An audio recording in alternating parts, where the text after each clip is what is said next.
Na polisi huko Konoini, kaunti ya Bomet, wanamzuilia jamaa mmoja kwa madai ya kuwaua watoto wake wawili. Inaarifiwa kuwa Geoffrey Kipkemboi mwenye umri wa miaka 35 alitekeleza unyama huo usiku wa kuamkia leo katika kisa ambacho kimewaacha wakazi wa kijiji cha Bosto vinywa wazi. Na kama anavyoarifu Kamau Mwangi, kilichomsukuma jamaa huyo kutekeleza unyama huo bado hakijatambuliwa.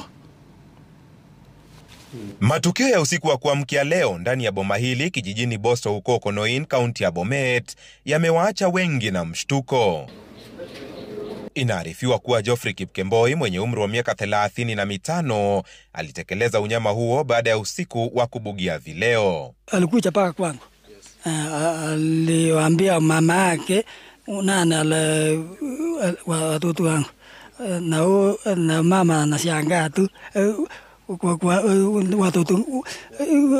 Watoto walikuwa wapi? Inaarifiwa pia kuwa wakati wa tukio, mkewe Kipkemboi ambaye penzi lao limekumbwa na misukosuko alikuwa hajarejea nyumbani. Watu tumekuwa tukifanya kazi nao pamoja.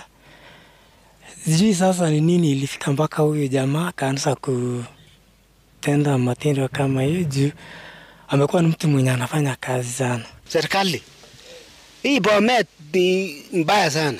Gender violence inaongoza Bomet kwa Kenya mzima. Unasemaje? Gender violence unasemaje? Kipkemboi anazuiliwa katika kituo cha polisi cha Mogogosiek ili kuwasaidia maafisa wa polisi kubaini kilichomsababishia yeye kuwaua wanawe Valentine Chepkoech na Millicent Chepngetich wenye umri wa miaka 7 na mwaka 1.5 mtawalia.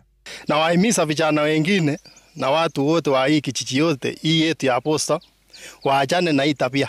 Kama ni pombe ama nini waache, hata kama ni kukasirika iko maneno tunaongea na wasi. Kama Mwangi, runinga ya